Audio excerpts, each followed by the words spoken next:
गांव के छोर पर बसा छोटा सा घर, जहां सूरज की पहली किरणें हर सुबह एक नई उम्मीद लाती थीं। इसी घर में रहती थी सुमित्रा, एक 60 वर्षीय वृद्धा, और उसकी जवान बहू प्रिया। सुमित्रा का बेटा मोहन शहर में नौकरी करता था और साल में बस 1-2 बार ही आ पाता था। ऐसे में घर की सारी जिम्मेदारी प्रिया के कंधों पर थी और सुमित्रा के लिए प्रिया ही उसका सहारा थी। शुरुआत में सब ठीक था। प्रिया ने सुमित्रा की सेवा में कोई कसर नहीं छोड़ी। सुबह उठकर उनके पैर छूना, उनके लिए गर्मा-गर्म खाना बनाना और उनके हर छोटे बड़े काम में हाथ बटाना प्रिया ने बहू नहीं, बेटी बनकर सेवा की। सुमित्रा भी राधा को अपनी बेटी मानती थी, क्योंकि उसकी कोई बेटी नहीं थी। गांव में लोग उनके रिश्ते की मिसाल देते थे, लेकिन किस्मत को कुछ और ही मंजूर था। एक दिन मोहन का एक्सीडेंट हो गया। खबर सुनते ही सुमित्रा पर दुखों का पहाड़ टूट पड़ा। वह पत्थरा गई। उसकी आंखों से आंसू थमने का नाम नहीं ले रहे थे। प्रिया ने हिम्मत नहीं हारी। उसने सुमित्रा को संभाला और अपनी सारी बचत लेकर मोहन को देखने शहर भागी। कई दिनों तक प्रिया ने मोहन की तीमारदारी की। अस्पताल में उसके पास बैठी रही, अपनी नींद और खाने पीने की परवाह किए बिना। मोहन तो ठीक हो गया, लेकिन इस घटना ने सुमित्रा के मन में एक गहरा डर बिठा दिया। वह हमेशा मोहन की चिंता में डूबी रहती। धीरे धीरे उसका स्वभाव बदलने लगा। छोटी छोटी बातों पर चिड़चिड़ाना, हर बात में प्रिया को टोकना और कभी कभी बेवजह उस पर गुस्सा करना, ये सब आम हो गया। प्रिया भी यह सब देखकर हैरान थी।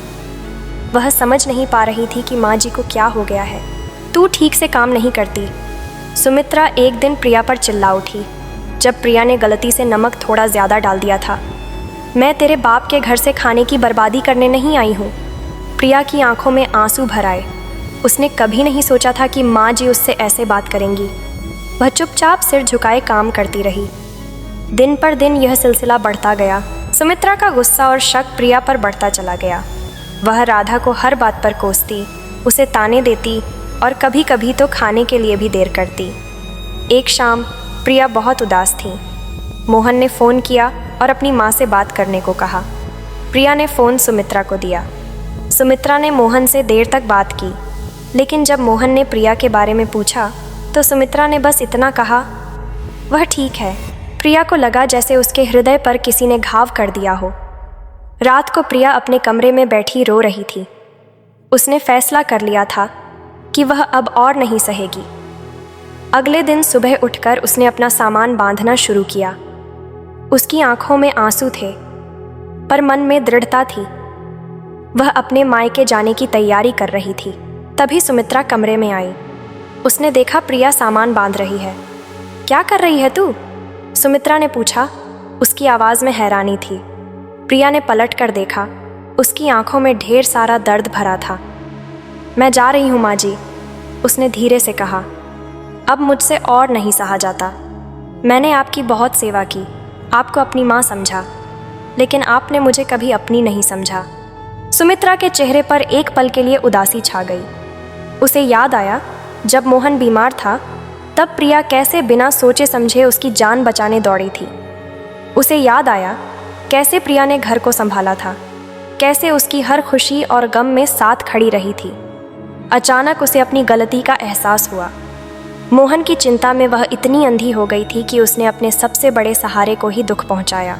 प्रिया, सुमित्रा ने कांपते हाथों से राधा का हाथ पकड़ा। मुझे माफ़ कर दे मेरी बच्ची, मैं अंधी हो गई थी। मोहन की चिंता ने मुझे इतना बदल दिया कि मैं अपने सामने तेरे प्यार और त्याग को देख ही नहीं पाई। सुमित्रा की आंखों से आंसू बहने लगे। तू मत जा मेरी बेटी, तेरे बिना मैं कैसे रहूँगी? तूने तो मुझे हमेशा अपनी माँ से भी ज़्यादा प्यार दिया है। प्रिया ने अपनी सास को देखा। उसकी आंखों में वही पुरानी ममता, वही पुराना प्यार छलकता था। उसे अपनी माँ जी पर गुस्सा नहीं आया, बल्कि दया आई। उसने अपना सामान छोड़ दिया और सुमित्रा को गले लगा लिया। दोनों माँ बेटी एक दूसरे के गले लगकर खूब रोईं। आंसुओं से नफरत और गलत फहमियों की सारी परतें धुल गईं। उस दिन के बाद सुमित्रा और प्रिया का रिश्ता और भी मजबूत हो गया। सुमित्रा ने अपनी गलतियों से सबक सीखा था और प्रिया ने अपनी ममता से सुमित्रा के हृदय के डर को दूर किया था। अब उनके घर में फिर से वही खुशियाँ और प्यार लौट आया था। और गांव के लोग फिर से उनके रिश्ते की मिसाल देने लगे थे। ये कहानी आपको कैसी लगी? क्या आप ऐसी ही कोई और कहानी सुनना चाहते हैं? तो हमारे चैनल को सब्सक्राइब कर लीजिए। धन्यवाद।